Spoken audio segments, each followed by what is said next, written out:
93 FM.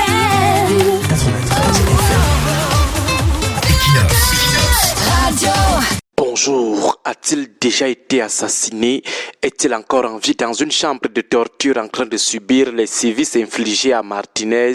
Voilà les questions qui tourmentent ce matin la famille de l'activiste politique Ngaoundéré Djoubaïrou. L'autre jour, sa maman a même fait une crise d'hypertension. Comme nous l'avions prédit, 2025-2026 s'annonce très brutal.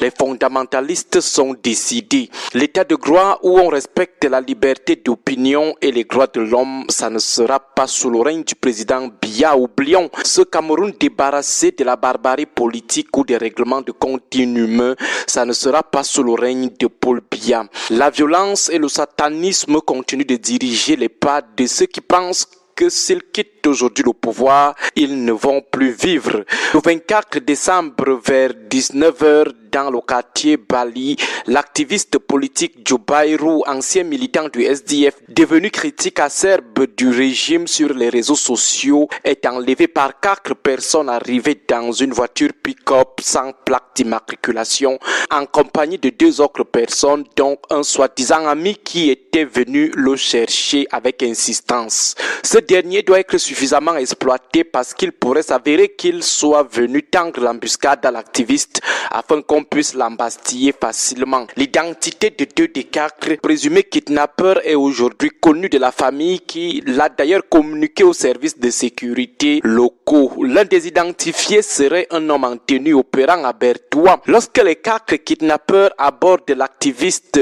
Djoubaïrou et son ami devant témoins, ils disent vouloir se rassurer qu'ils ont leur carte nationale d'identité, certainement pour les écarter des yeux des témoins et mieux les embarquer de force. Après les avoir tirés vers le lieu où ils avaient garé la voiture pick-up, ils ne posent plus le problème de carte nationale d'identité. Les 4 ravisseurs leur demandent s'ils font la politique. Ils les embarquent finalement. Quelque part en route, ils libèrent l'ami de Djoubaïrou et son ami sous le prétexte que les deux n'ont pas de téléphone Android et que seul Djoubaïrou les intéresse désormais parce qu'il est le seul à détenir un téléphone Android.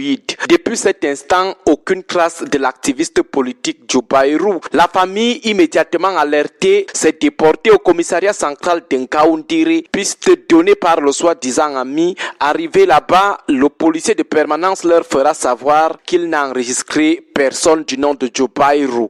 La famille rappelle le soi-disant ami. Ce dernier leur demande d'aller plutôt à la DGRE. Arrivé là-bas, le service est fermé. Le vigile trouvé sur les lieux dit qu'il n'a vu personne embarqué dans les locaux. La famille se déporte à la division de la police judiciaire de Ngaoundéré. Rien, même à la légion de gendarmerie, aucune trace de l'activiste.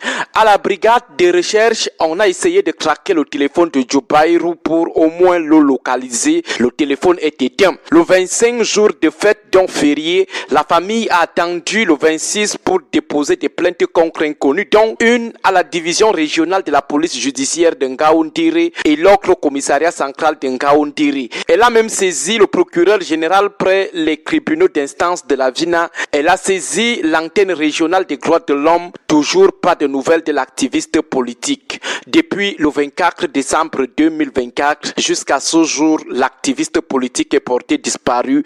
A-t-il déjà été assassiné? Subit-il encore la torture dans une chambre noire? Voilà le Cameroun de Paul Biya. Qu'est-ce qui serait à l'origine de son enlèvement?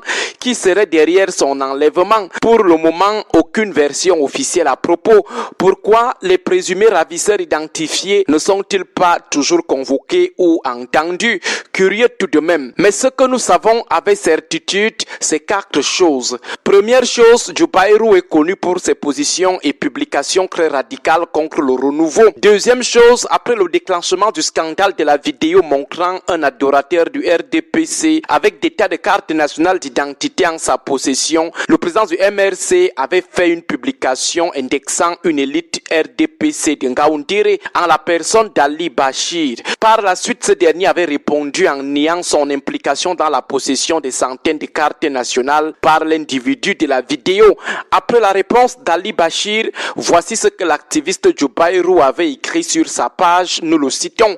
Pourquoi n'a-t-il pas souligné qu'il a aussi lancé une campagne de CNI gratuite à la population de la Damawa? Fin de citation.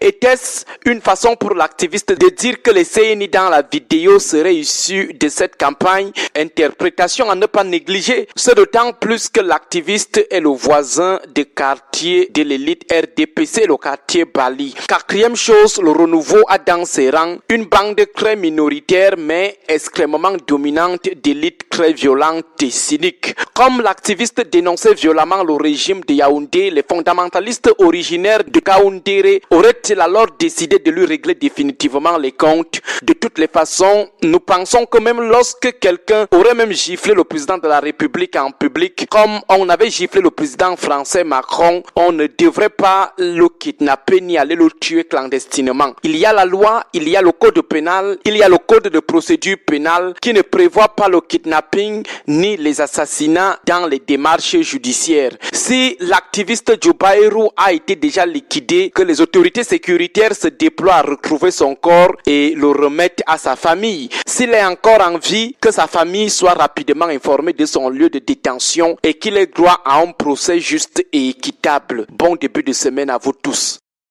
93 FM.